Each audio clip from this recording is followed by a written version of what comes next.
deux mots pour dire en fait quelle est ma légitimité. C'est que mon parcours professionnel, étant d'abord ayant été opérant, ensuite au CNRS, et puis enfin à l'Orstom IRD, a fait que je suis resté dans la région quasiment un demi-siècle. Et donc entre le Tchad, puisque j'ai enseigné à l'université pendant un certain temps, quand je suis passé au CNRS, puis à l'Orstom, ont été, puisque j'avais acquis des connaissances dans cette région-là, ces institutions me gardaient. C'est pas mon choix propre, mais c'est en fait la conséquence de mon cursus. Donc je me suis retrouvé ces derniers temps en 2013 avec encore quelques étudiants, une étudiante en particulier qui était sur le lac, mais après, vous vous en souvenez, en février, la famille Moulin-Fournier qui avait été enlevée, mon étudiante a été rattrapée, ou en tout cas a été rapatriée par le BIR, le bataillon d'intervention rapide sur le lac, où elle finissait sa thèse. Elle a pu terminer sa thèse avec des étudiants qu'elle encadrait en même temps et qui rapportaient ses enquêtes. Donc cette jacquerie islamiste et qui a commencé donc en 2009 avec l'assassinat de son leader, Mahamadou Youssouf, on ne s'attendait pas à ce qu'elle dure aussi longtemps. Et moi, j'avais proposé donc à Afrique contemporaine de faire une chronique annuelle de l'évolution de ce mouvement, comme on disait, de ces islamistes-là, Boko Haram. Mais là, les choses qui ont donc commencé en 2009, nous sommes maintenant en 2019, et les choses ne sont toujours pas réglées. Et qui maîtrise le calendrier sécuritaire, ce ne sont pas ni le Tchad, ni le Cameroun, et encore moins le Nigeria. Donc on se trouve en fait suspendu parce que non seulement nous n'avions pas prévu cette explosion salafiste, mais nous n'avons pas prévu aussi le pourrissement de ce type de soulèvement. Je vais commencer par dire pourquoi l'Occident, les observateurs occidentaux, n'ont-ils rien vu venir? Parce que c'est quand même assez étonnant, le nombre de chercheurs que l'on a, mais je me place également parmi eux. On voyait bien qu'il y avait un bouillonnement religieux, que les mosquées poussaient comme des champignons, que nos étudiants avaient des comportements qui changeaient, on voyait tout ça, mais on n'arrivait pas à analyser, et surtout on n'arrivait pas à penser qu'on allait devoir arriver à cette explosion. Donc, bien sûr, faiblesse des États, donc de toute cette région du circum-tchadien, c'était évident. On l'avait déjà vu dans l'incapacité qu'ils avaient pendant la décennie de 1990 de résorber le problème des coupeurs de route. Les coupeurs de route étaient partout, ils n'étaient pas seulement transfrontaliers, mais là se rôdait déjà un système de guérilla, un système économique sur une économie transfrontalière qui allait en fait donner pratiquement une grande partie des acteurs, plus tard, des acteurs qui allaient rentrer dans ce soulèvement djihadiste. Alors, bien sûr, on avait un problème aussi, on avait un problème de l'enseignement, en particulier le Nigeria, où cet enseignement anglophone était à la dérive, où les universités comme Maïdougouri ne produisaient que des gens dont on ne savait que faire. Et d'ailleurs, on avait déjà eu un premier problème quand en 2002, les étudiants s'étaient mis à brûler leur master et leur thèse au parvis des mosquées parce qu'ils n'avaient pas de poste. Mais ça voulait dire aussi qu'ils réfutaient cet enseignement qui leur donnait pas, comme dans les années antérieures, les postes qu'ils réclamaient. C'est parce que nous manquons de démographes, que les démographes ont eu la parole jusque dans les années 70 et ne l'ont plus maintenant depuis longtemps. On a un emballement des taux de natalité depuis même la fin des années 50, et que les femmes dans cette région-là vont jusqu'au bout de leur possibilité de donner des enfants, et on a des familles pléthoriques que ni la famille, ni le village, ni l'école laïque, ni l'école des États, ni l'école coranique, ni personne ne peuvent contrôler. Donc on se retrouve avec quand même une population qui est extrêmement mouvante et qui cherche naturellement des emplois. Et ça, donc c'est ce qu'on trouve en Afrique qui s'appelle sous le nom de débrouillards. Ce sont des débrouillards, on cherche à avoir par la débrouillardise à survivre. Et puis l'incubation religieuse, ça, elle a été intense des années 90 jusque vers 2003. Ça, on est passé complètement à côté de cette affaire-là. C'est-à-dire qu'on est passé de la période coloniale où l'islam était endormi et où Boko Haram et tous les djihadistes accusent justement cette période des marabouts et autres qui avaient fait, en fait, qui s'étaient alliés, qui avaient été des collaborateurs de la colonisation, que ce soit la Tidjania, la Quadrilla, peut-être pas la Tarabia, qui était quand même assez mal vue, et là encore le mahdisme aussi, qui devait rester caché. Mais on a un topos de la part dans le discours des Boko Haram sur justement cette période où la Oumma, où le monde de l'islam, le monde des croyants était tenu en couvert et en tutelle de la colonisation. Alors en 1960, au moment de l'indépendance, est-ce que justement à ce moment-là, les États qui se mettaient en place, c'était des États nationalistes, anticoloniales certes, mais c'était des États laïques, postcoloniaux. Hein.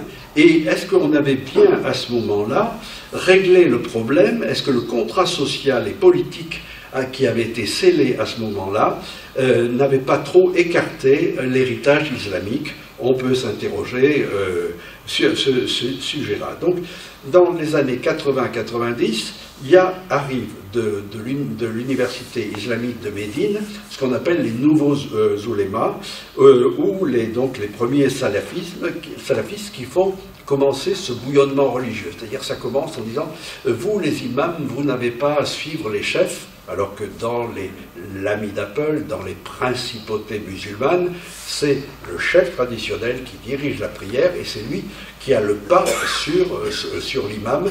Et donc on a eu un premier combat là-dedans, puisque même Aïdjo a essayé de lutter contre et a fait passer les bulldozers sur toutes les mosquées qui étaient à Rabia et qui prêchaient le primat de l'imam sur le chef. Alors, on se retrouve donc dans un conflit entre, d'une part, ancien et moderne. On a une offre éducative qui est différente, avec une école de l'islam qui a pris des traits de la modernité pour son enseignement et qui accuse ce qu'on va appeler les soufis ou ces gens donc, de la Tidjania et autres d'avoir des écoles très, très archaïques. Et donc ce bouillonnement se retrouve au niveau des enseignements, au niveau des mosquées, mais touche le plus petit des villages. C'est ça qu'on n'a pas imaginé, on n'a pas vu ces choses-là venir à ce point-là.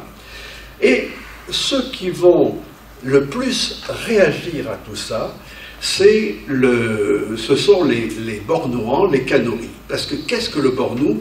C'est un empire millénaire qui a eu une des dynasties les plus longues, celle des Séfois, et qui a commencé au Kanem et qui a été en lien très tôt avec la conquête du nord de l'Afrique par les Arabes, et qui a eu très rapidement des éléments économiques et des éléments militaires comme les grands chevaux arabes, comme les armes, les côtes de mailles et autres, et même à certains moments avec les Turcs une mousqueterie, et qui a pu s'imposer dans la région du bassin du lac Tchad.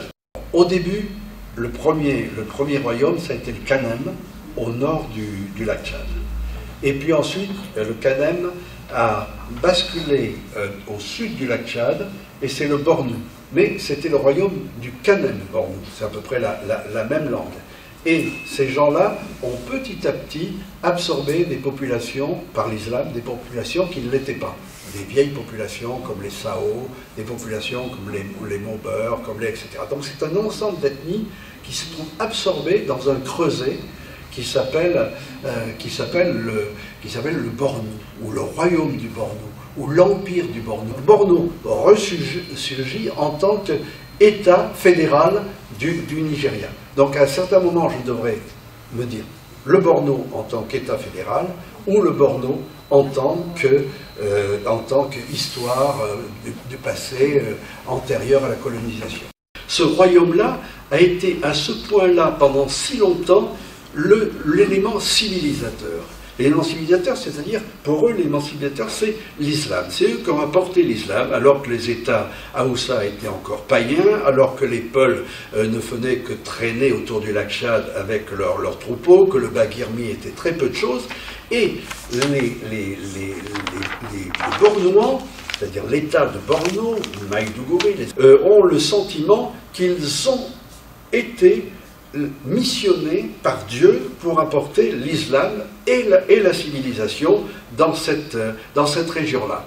Et que se passe-t-il dans la fin des années que nous avons vécues, dans la deuxième partie du XXe siècle? Ils ont le sentiment d'une déperdition culturelle, écrasés par les Haoussa qui, au point de vue natalité, ont une natalité des cités explosives et au point de vue économique, et qui se trouvent dans l'angle donc du Nigeria, et qui ils ont le sentiment qu'ils vont disparaître. Et ça, c'est un peu ma thèse et mon point de vue, donc je dis on peut en discuter avec d'autres chercheurs.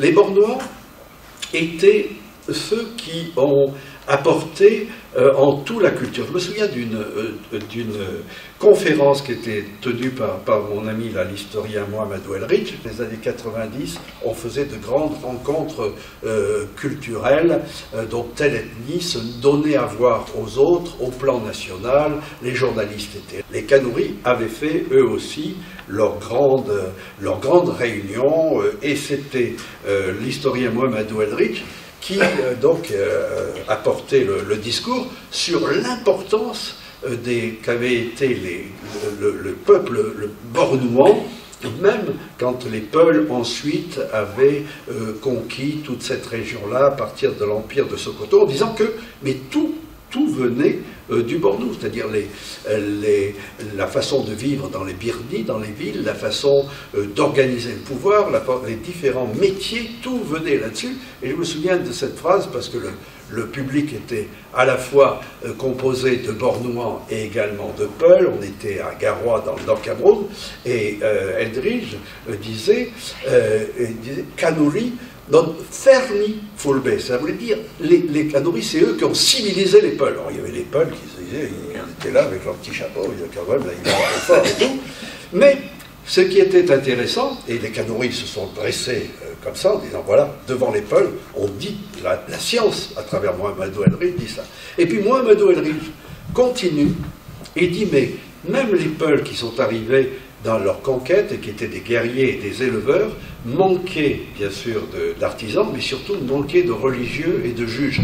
Et ils ont fait venir, ils ont eu l'obligation de faire venir à ce moment-là des Bornouans pour créer des mosquées. Et ils ont créé tant de mosquées à Gaoundéré, à Garoua et tout. Et à ce moment-là, tout, vous entendez, on est dans les années 90, tous les Bornouans se sont levés et on reconnaissait, la science reconnaissait, qu'ils avaient été les premiers dans l'imposition de la civilisation et de l'islam dans cette région-là.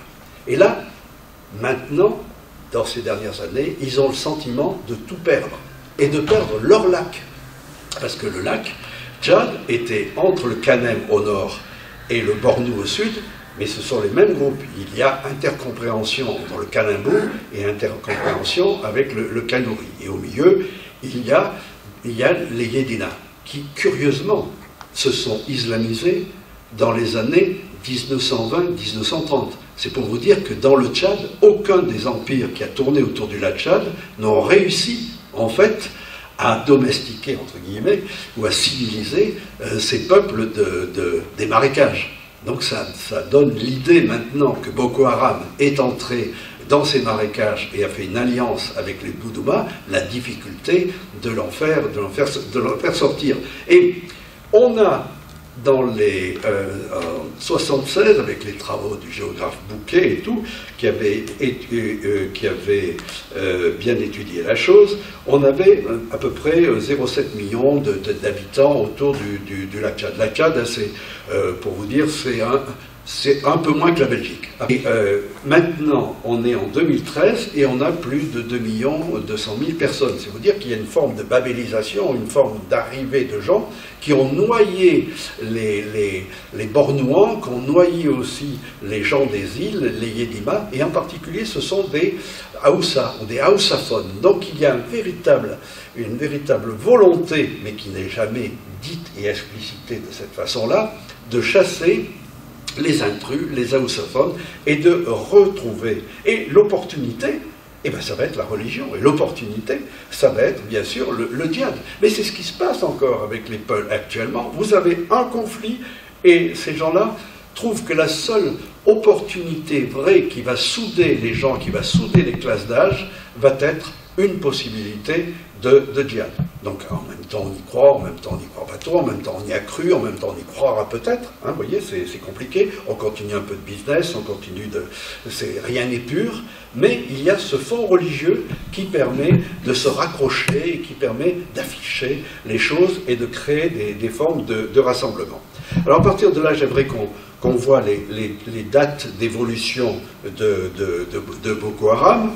Et donc la naissance de Boko Haram, son organisation, il est né donc vers 2002.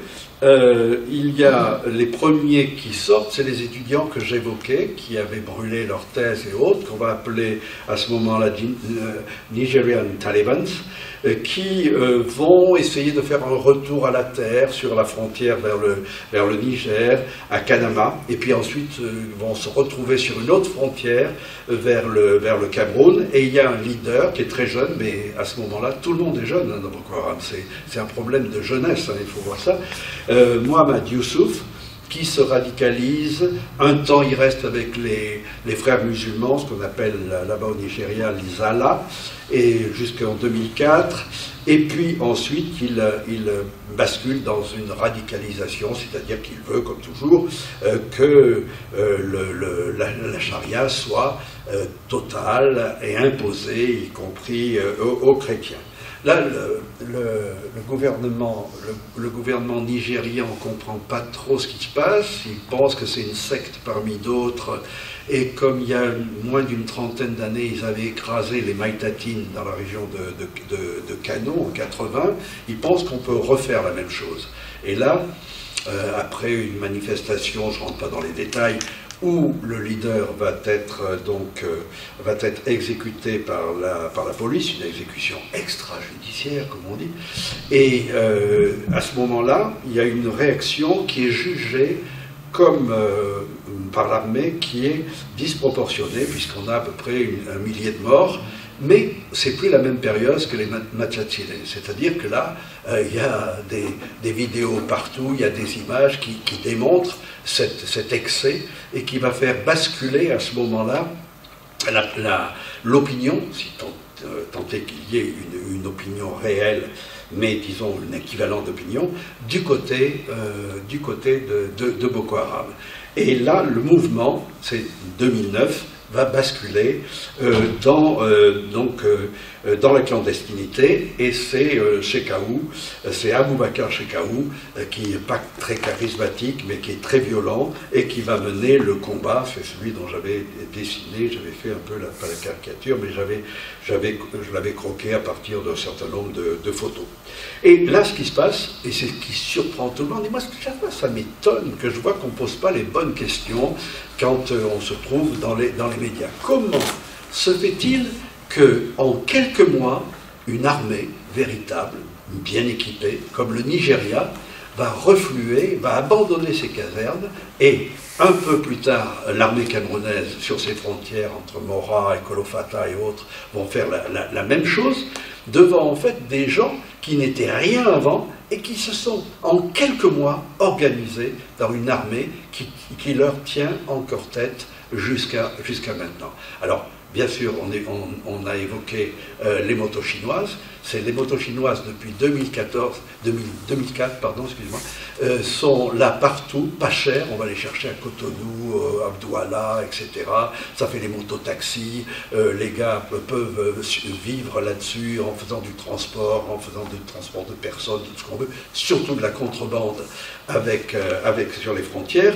Et on a tout un peuple qui acquiert en fait une technologie avec ces motos à la fois de réparation, on en fait ce qu'on veut, on transporte ce que l'on veut avec ça, et on se retrouve avec des gens qui, lorsque le discours de Mahamat Youssouf va toucher toutes les couches basses de la population, parce qu'il faut dire que les gens les gens qui sont autour du sultan du Bornou, de Maïdougouri, les élites ne vont pas adhérer à ce soulèvement.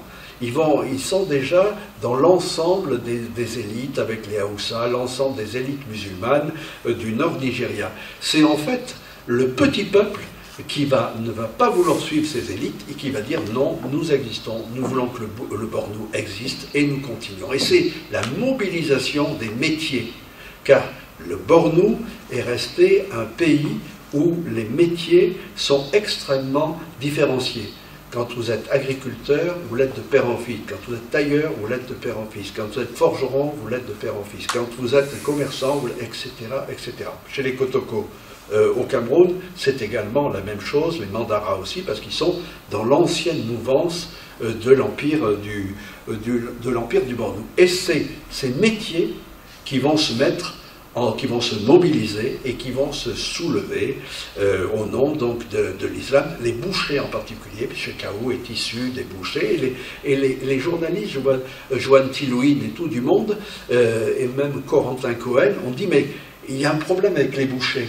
Non, c'est un métier qui s'est mobilisé dans le djihad comme les autres métiers, mais c'était un des métiers qui était où on gagnait le plus d'argent et où on récupérait des montagnards et où on islamisait le plus facilement les gens qui venaient des montagnes du sud et du monde chrétien. Et c'est pour ça qu'ils ont eu un pouvoir de focaliser les jeunes, mais c'était en fait un creuset de canorisation, un creuset de bornouisation comme les autres. Alors, cette période-là, c'est une période qu'on dit territorialisée, c'est-à-dire que Boko Haram a chassé les armées, et hormis Maïdougouri qui résiste au centre, tout le reste est occupé par Boko Haram. Et là, ce qui est très surprenant, comment aussi, en quelques mois, on a une structuration qui est exactement comme les armées mamelouks donc du XVIIe siècle d'Égypte. C'est-à-dire qu'immédiatement, on a fait des shouras, ce qui veut dire des conseils, et au sein des shouras, on a qui est dominé par un émir, et puis ensuite, il y a sous l'émir, et il y a des nesrs, c'est-à-dire des porteurs des moussarim, qui sont des porteurs de turbans et qui sont des centeniers qui ont 100 guerriers, 150 combattants, etc.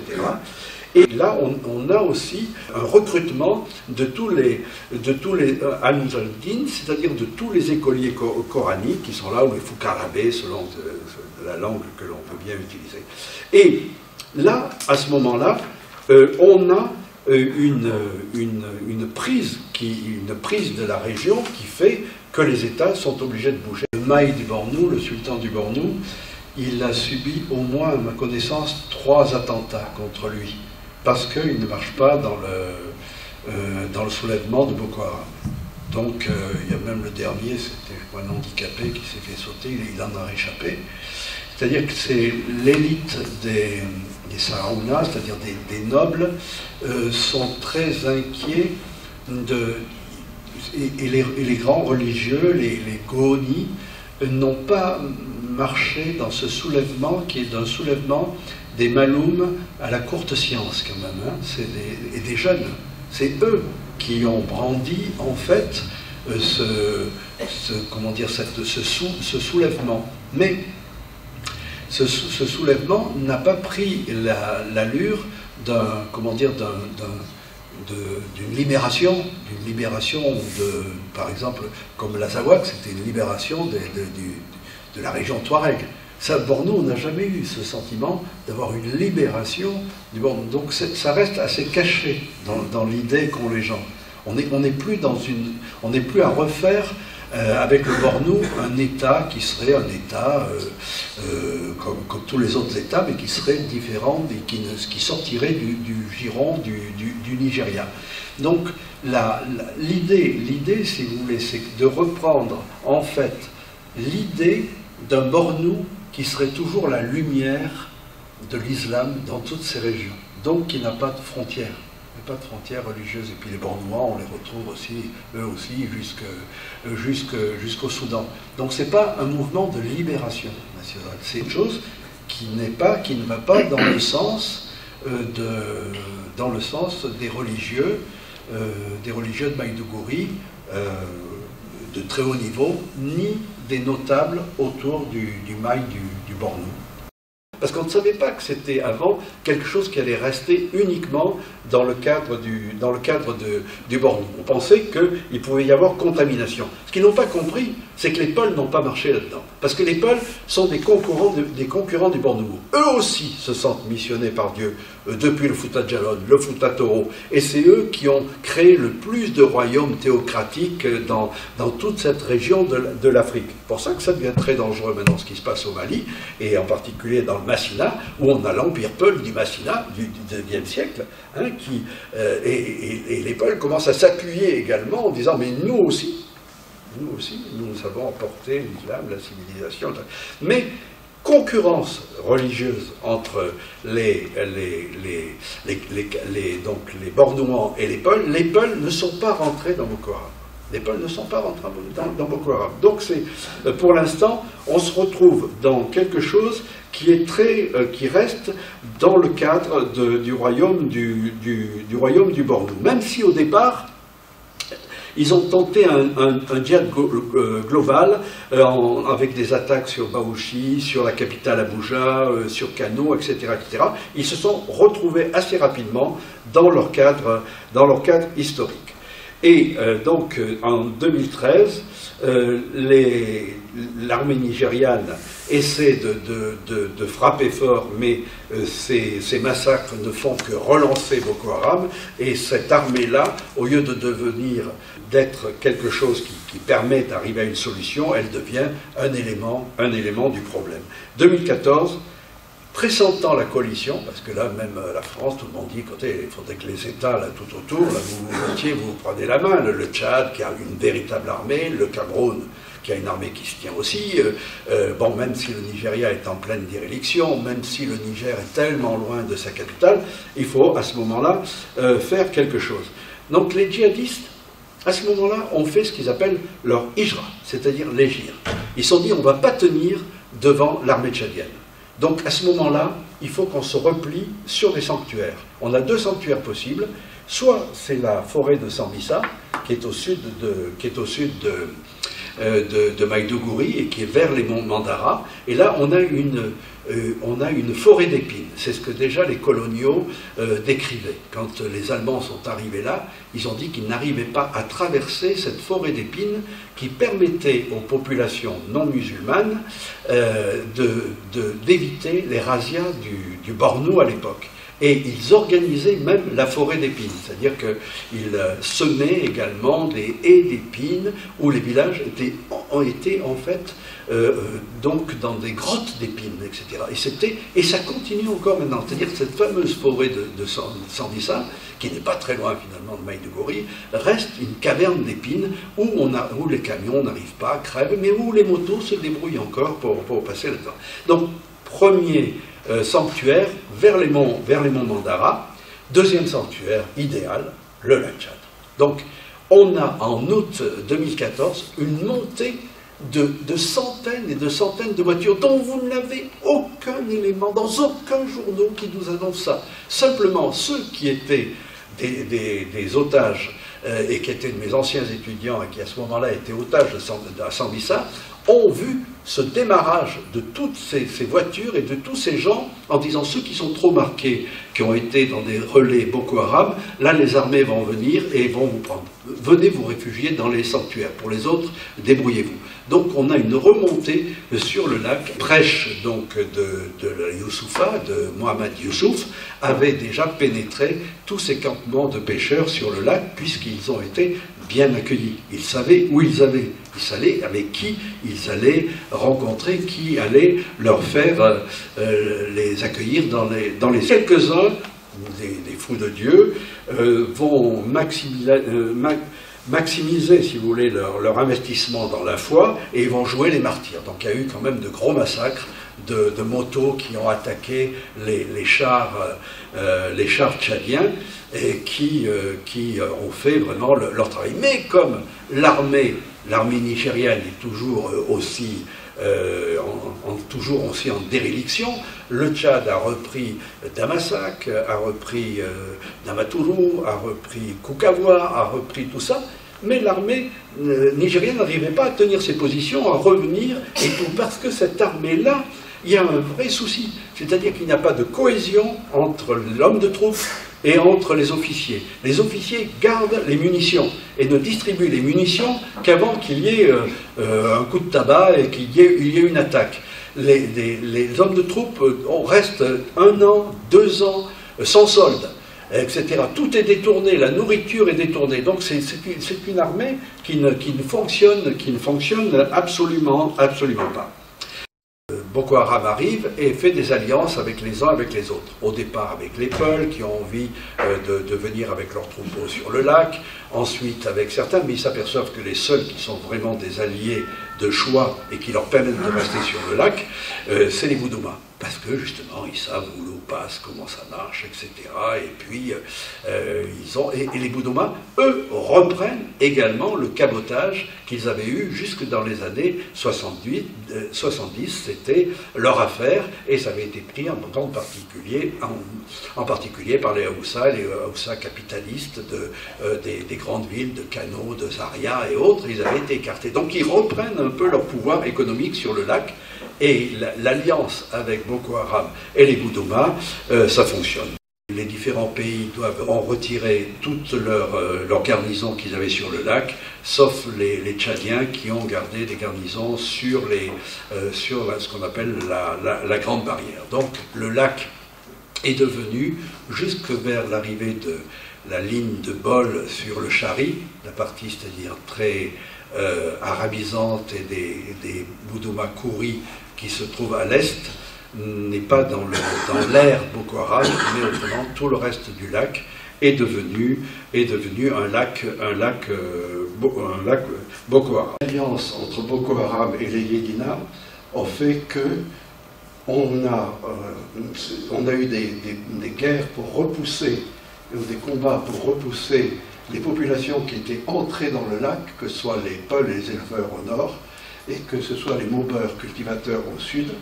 Là, c'est la zone des grands combats, parce que Boko Haram veut garder un passage entre les deux cuvettes. L'armée tchadienne est la seule à avoir laissé des garnisons, alors que tous les autres se sont retirés de cette région-là. C'était pour les grandes barcasses qui font 14-15 mètres, qui sont renforcées sur les côtés, où je réimagine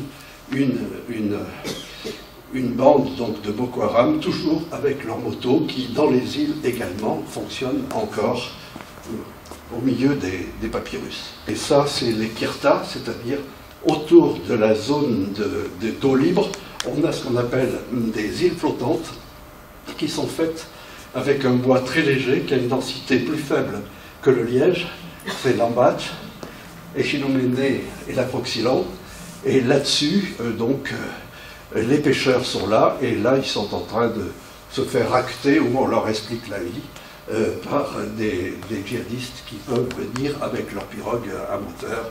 Et voilà, et c'est là qu'ils sèchent le poisson, fument le poisson, et que le commerce du poisson continue à se faire, et que l'économie continue aussi, taxée par Boko Haram et taxée par l'armée à l'extérieur, mais le commerce et les activités économiques se poursuivent. Alors c'est bien sûr, je ne vais pas m'étendre sur la ruine de l'économie de cette région-là. Vous voyez bien qu'il n'y a plus de routes entretenues, il n'y a plus rien, tout le commerce qui passait par Maïdougouri, c'est fini.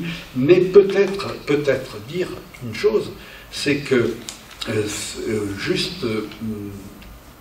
pour moi, ce qui est le plus important, parce que ça a des conséquences sur le futur, c'est que c'est ce qui se passe dans le lac Tchad avec l'élevage. Le lac Tchad, il faut bien comprendre que c'est une zone qui, avec sa situation de petit lac, est une région rêvée pour l'économie, rêvée pour les gens. Jamais ils ont eu autant de richesses. Parce que il y a toujours l'histoire de dire que c'est les plus pauvres du monde, que ceci, c'est pas là. Boko Haram intervient dans une région qui n'est pas pauvre, hein, avec autour du lac, tout se passe bien, vraiment, vous pouvez gagner beaucoup d'argent, les familles se sont développées là et tout. Vous avez quand l'eau se retire, vous avez les pêcheurs qui, leurs kilomètres de nasse malienne, ils les reculent. Les éleveurs ont réussi en 10 ans à changer leur bétail et faire en sorte que leurs ébus aillent manger, prendre des herbages aquatiques dans l'eau. Jamais on n'a eu d'herbe aussi bonne que cette période-là. Donc ils contraignent leurs ébus de boire de manger l'herbe dans de l'eau jusqu'au fanon comme ça. Il a fallu le faire, il a fallu les dresser entre guillemets pour qu'ils fassent ça, ce qui permet aux cultivateurs de se mettre directement, dès que l'eau a disparu, de se mettre à cultiver, à faire l'ormillon et de faire des doubles, des triples récoltes de maïs, sans qu'il y ait d'intrants ni rien. C'est un petit paradis, le lac économique, il faut bien voir. Et comme dans toute cette partie-là, il n'y a pas de problème foncier, parce que ça n'appartenait à personne. Parce que les Boudouma, pendant le 19e siècle, faisaient des razzias tout autour. Donc il n'y avait pas de cité contre le lac, il n'y avait pas de village sur le lac. Donc c'est une zone qui est libre, mais c'est très rare en Afrique d'avoir des zones totalement libres, sans problème foncier. C'est pour ça que les gens qui voient arriver maintenant Boko Haram, leur prendre cette espèce de paradis, de cette immense oasis qui est devenu le lac Tchad, et qui ont dressé leur bétail pour aller dans l'eau, les pêcheurs qui font encore des pêches miraculeuses et qui vendent, c'est quand même également la grande richesse du lac, que ce soit le poisson fumé, le poisson séché, etc. etc. Vous voyez, c'est pour ça que cette économie ne peut pas s'arrêter, mais que la population va se trouver, et là je termine un petit peu là-dessus pour parler de Boko Haram, va se trouver donc d'une part entre les armées d'occupation du Tchad, du Niger et puis du Nigeria. Pour le Cameroun, c'est un petit peu différent parce qu'on se trouve dans une situation qui est mieux contrôlée, d'abord ils ont fait des lignes anti-moto tout le long de la frontière, et puis disons que l'impact est moindre pour l'extrémité du Nord Cameroun. Donc on se retrouve avec une population qui est coincée entre cette armée et Boko Haram, mais il faut bien dire que les excès de l'armée, et en particulier de l'armée du Nigeria, font que les populations regardent d'un œil plus favorable Boko Haram, qui d'une certaine façon les traite de façon plus humaine, les font moins payer de taxes que les Nigérians qui n'ont qu'une envie, surtout s'ils viennent du Sud, de faire payer sur les taxes et puis de repartir chez eux, et régis par des codes religieux qu'ils acceptent, alors que du côté de l'armée, c'est le désordre total dans l'application de ce qu'ils veulent faire avec les populations. Donc on se retrouve actuellement dans une situation qui est bloquée, où l'armée tient avec l'aide donc de la force multinationale, puisqu'ils se sont quand même regroupés, on a 7500 hommes là-dedans, tiennent certaines positions, encore que il y a Damasak a été attaqué et la garnison de 2000 soldats a fui devant une centaine de djihadistes de Boko Haram, donc tient ou tient pas, mais on se retrouve dans une situation économique où eh bien, on deal, et puis on fait des échanges, et l'économie continue, et pour l'instant, on ne bouge pas. Les armées, les pays occidentaux ne veulent surtout pas s'engager là-dedans, avec une armée qui risque de faire des massacres et dont elle serait impliquée là-dedans, donc avec le syndrome du Rwanda et tout. Donc on envoie des drones Reaper, Raptor, qui envoient des photos. Est-ce que les armées locales sont capables d'en faire bon usage? Je ne sais pas. On ne peut pas faire de prévision sur le futur. On a un phénomène de boko-haramisation des esprits qui fait qu'on se trouve quand même dans une situation qui, avec le temps, ne sera pas favorable. On a eu à un moment donné une grosse focalisation dessus, c'est les fameuses filles de Chibok, les collégiennes, qui ont été enlevées, le monde entier, Madame Obama, etc., se sont manifestés là-dedans, et je voudrais dire un petit peu ce qu'il en est réellement. Donc c'était pas le lupanar et le viol, ni rien du tout, c'était que les Boko Haram a pensé avoir un marché matrimonial à sa main pour donner des femmes à ses combattants et qui ne payent pas de dot. Mais pour mes étudiants qui ont été enlevés et qui sont restés quelques mois dans les forêts de Sambisa et qui ont pu discuter avec leurs jeunes joailliers et tout ça, ils ont dit qu'ils refusaient ce genre de femmes esclaves, donc chrétiennes qu'il fallait islamiser, etc., en disant nos émirs n'ont qu'à nous donner l'argent des dots. Mais nous ne voulons pas ça. Donc ils se sont trouvés avec des femmes sur le bras à ne pas savoir qu'en faire. Parce que c'est pas le viol. Ils sont dans un puritanisme pas possible. Ils passent leur temps à prier, à faire des chants, à faire des grandes manifestations pour la charia, etc. C'est pas du tout ce qu'on imagine, quoi. Le viol, c'est l'armée. Boko Haram, c'est pas ça leur affaire. Comme l'Occident en a fait tellement des vagues, ils se sont dit, mais c'est l'argent. On a de l'argent avec ça. Donc ils se sont mis à racheter tous les gars qui avaient été arrêtés comme Boko Haram ou leurs combattants. Ils les ont rachetés en mettant la barre très haut. Ah, vous voulez 3 filles, eh bien, ça sera 30 combattants. Voilà ce que c'est. Voilà l'explication de Chibok. Ben, il y a eu un autre enlèvement de filles qui étaient musulmanes et là on s'aperçoit que ce n'était pas du tout le même traitement.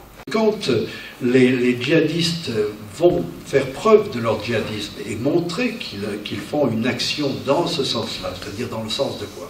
Eh bien, c'est de revenir au siècle de l'imposition de l'islam, du 7e siècle, et de revenir à la Kinya, c'est-à-dire le règne de Dieu sur terre. Bon, ça c'est une théorie, vous êtes bien d'accord, il y a l'économie qui est derrière, il y a tout ça, hein. Je n'écarte pas l'économie pour rester uniquement dans un phénomène religieux contre religion, guerre de civilisation, on n'en est pas là. Les djihadistes vont s'attaquer à l'État laïque, c'est-à-dire l'État postcolonial laïque. Donc ils vont détruire d'abord les écoles. Parce qu'au moment, voyez-vous, où on a parlé des filles de Chibok, à aucun moment, dans les journaux, on a dit le nom d'école où les maîtres et les professeurs avaient été tués, mais il s'agissait de garçons. Vous voyez ce que je veux dire?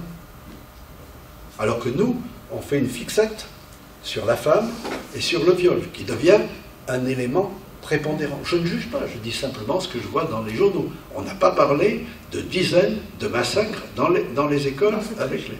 Voilà, bien sûr, dans cette région-là.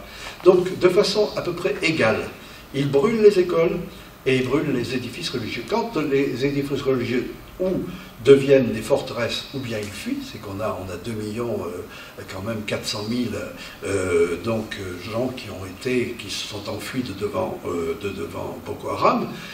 Donc bien sûr il n'y a plus de chrétiens. Quand les écoles sont finies, et il ne s'agit pas de quelques écoles, il s'agit quand même de centaines d'écoles. Vous voyez bien, ils ont un problème. Boko Haram, ce qui veut dire, c'est quand même, le Boko, c'est l'école en pidgin, et Haram qui est mauvaise, quoi. C'est-à-dire, c'est la mauvaise école, le mauvais enseignement, même si ensuite les gens de Boko Haram s'appellent différemment, comme la propagation de la foi, etc., et du djihad, etc. Mais c'est leur surnom qui leur colle à la peau, c'est ça, c'est-à-dire c'est le refus de l'école. C'est pour ça que moi qui ai passé toute ma vie comme coopérant en enseignant à l'université, d'abord en faisant mon service militaire à Garoua, à Maroua, et ensuite en enseignant à l'université du Tchad, je me sens directement, en fait, comment dire, visé pour avoir servi l'école laïque, enfin l'école de ces États-là et cette coopération-là. Voilà. Donc c'est le même mouvement. Et après, que se passe-t-il? Eh bien, forcément, on est entre gens de soi, mais entre gens de soi qui croient ou qui ne croient pas, ou qui sont opposés et tout, et ça se passe contre les musulmans, bien évidemment. Et plus avec les musulmans, bien sûr. Je suis d'accord avec Pérouse de Monclos qui explique bien que c'est les musulmans qui en prennent plus que les autres. Mais bien sûr, ils sont entre eux. Et entre eux, c'est là que ça devient encore plus difficile, parce qu'il y a les gens qui sont sollicités par l'armée pour les aider. On a tous les comités de vigilance, on a toutes ces milices qui s'engagent et qui deviennent même, on dit actuellement, plus nombreuses que ne sont même les combattants de Boko Haram actuellement, et qui, eux aussi, c'est une opportunité pour eux, une opportunité pour reprendre les terres, une opportunité pour régler un problème qui n'a jamais été réglé avec le village d'à côté, etc. C'est-à-dire, c'est ça, cette insécurité crée diverses opportunités ou des choses qu'on a pu régler, qu'on n'a jamais pu régler, quelquefois sur des générations, on se dit tiens, on va pouvoir régler ça en faisant semblant d'être contre ou semblant d'être pour, ou en étant carrément pour ou en étant carrément contre. Voilà. Ce qui gêne avec Boko Haram, c'est que de temps en temps, ils donnent une image d'allégeance avec les grandes djihad qui sont en Syrie, ailleurs, avec Daesh et tout, mais ça c'est vraiment une façade. Pour Boko Haram, les coulisses de Boko Haram sont vides. Il n'y a personne qui tire les ficelles. Et ils sont très peu armés, ils ont pris leurs armes dans les garnisons qui ont fui. Dès qu'ils peuvent, ils récupèrent donc ces armes. Donc je ne dis pas qu'il n'y ait pas de trafic d'armes, mais il est mineur. Je ne dis pas que de temps en temps il y ait peut-être des gens qui arrivent de Médine et d'ailleurs, mais on ne les voit pas. Ils sont pas. Et puis en plus il y a une forme de mépris des Arabes moyen-orientaux par rapport aux Noirs. C'est quand même Cham qui est là, c'est bon, c'est pas bien, mais quand même maintenant que ça s'est mal passé en Syrie, peut-être on va regarder d'un œil beaucoup plus favorable, et c'est ce qui se passe un peu plus au nord avec le Mali. Mais moi je vous parle donc de ce que j'en sais sur Boko Haram, c'est-à-dire qu'on est resté très localisé, avec très peu d'acquaintances sur l'extérieur. Mais l'idée que les gens ont et les journalistes ont, c'est à tout prix trouver des liens qui soient avec les autres. Mais quand vous prenez par exemple deux Kanouris qui ont fait de Bornouan, qui ont fait du commerce quelque part, et que vous prenez leur appareil, leur téléphone portable, mais forcément, ils ont de la famille au Soudan, forcément, ils ont des choses. Donc, d'un seul coup, les services qui vont traiter ça vont trouver qu'il y a des accointances, en effet, mais c'est des accointances personnelles, commerciales, autres, vaguement religieuses, etc., etc. Mais pas, parce qu'on est dans l'obsession d'un lien avec les centrales religieuses et djihadistes de Syrie.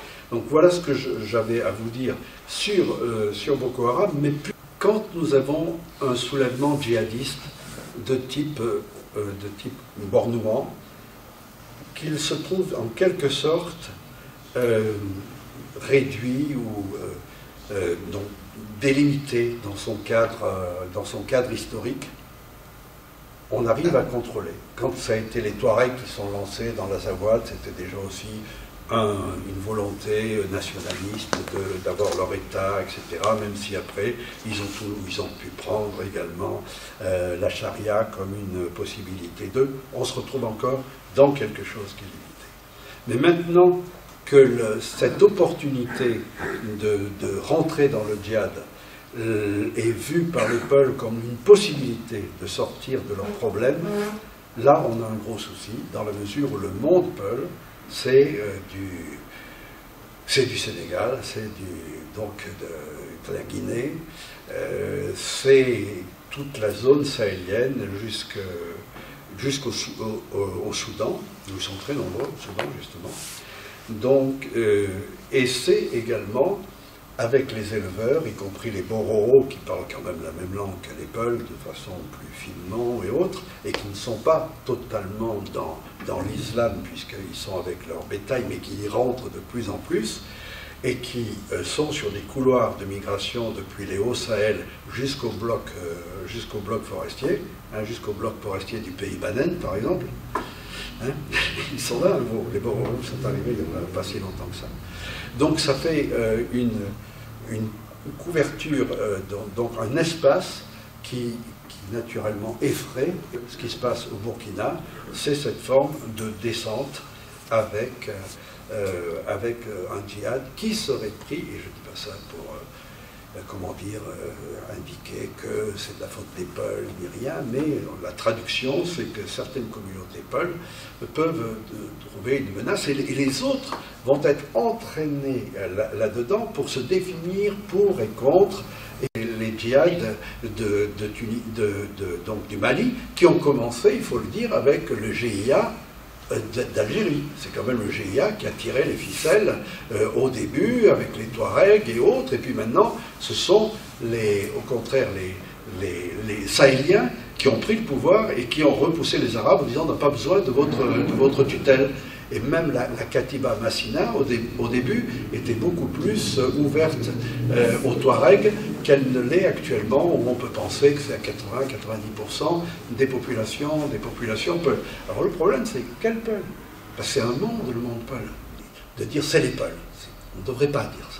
On dit c'est des groupements Peuls. On a des Peuls qui voulaient, au contraire, un retour sur le Poulakou et sur les Peuls d'avant, qui n'étaient pas aussi engagés dans l'islam. Et ils ne voulaient pas refaire le coup des Peuls Haoussa, c'est-à-dire du président Bouhari actuellement, qui est un Peul, mais qui n'est pas un mot de Peul, qui, au nom de la religion, a tout abandonné, le Poulakou et toute la tradition Peul, pour diriger les Haoussa. Et là, moi, je me souviens, les associations que j'avais, à la fois d'étudiants et d'amis que j'avais dans le Nord Cameroun, étaient pour ne pas faire cette faute. Et au contraire, pour revenir au Peul d'avant, ne pas prendre que des noms musulmans et des noms du Coran, mais garder les anciens noms Peul, etc. Et en disant, regardez, le Massina, eux, ils n'ont pas fait la faute qu'a fait Sokoto en bradant la culture Peul, le Poulakou, pour l'islam. Donc, c'est pour vous dire que c'est plus compliqué que ça, le monde Peul. Donc s'engager en disant c'est les Peuls, c'est gênant. Mais si je ne dis pas c'est les Peuls, on ne va rien comprendre de ce qui se passe. Vous voyez, et on se retrouve là et on voit la difficulté où nous sommes engagés, nous en tant que Français aussi, avec l'opération Barkhane. Et pour qu'on ait une matière historique que l'on puisse mettre entre les mains des étudiants, il faut d'abord des travaux de recherche très précis, des thèses. Il faut qu'ensuite il y ait des synthèses de ces thèses. Il faut qu'il y ait une forme de, d'apport possible. Et ça, on n'en est pas encore là. J'étais prof d'histoire géo et j'ai fait mon service militaire, donc en enseignant au lycée de Garoua et de Marois. Et nous, les profs, on était bien ennuyés de ne pas avoir matière pour pouvoir apporter à nos élèves des éléments. Et regardez, et je me souviens, à ce moment-là, c'était très curieux. Après, j'étais au CNRS et puis à l'IRD. On n'avait pas consigne, c'était pas ça, mais dans les choses, on pensait que l'histoire devait être traitée et faite par les nationaux. Donc on faisait plus de la géographie en disant l'histoire c'est peut-être trop politique, on n'y touche pas, mais et on avait à l'époque, écoutez, on avait grande fiance que ça allait aller plus vite que dans la réalité. Moi, j'avais le sentiment, quand on était dans ces temps de post-indépendance, c'est-à-dire les années 70, qu'on allait très vite, qu'on allait arriver très vite à des connaissances et à des savoirs, et que les locaux, nos collègues allaient s'y mettre très très sérieusement. Et ça, moi je vois pour le Cameroun, on disait, là c'est l'histoire, c'est politique, bon, c'était Mohamedou El-Rich qui était mis là-dedans, mais on parlait des Bois, de Daniel Bois et tout ça. Il y avait quand même des sérieuses thèses qui se préparaient, donc on s'est dit, ça c'est aux gens de faire leur histoire, vous voyez. Mais on disait, on fait la géographie, on fait des choses comme ça, mais on pense très honnêtement, hein, je vous dis ce que je pensais et comment je l'ai vécu, quoi. Et on a pris sans doute un peu de retard là-dessus.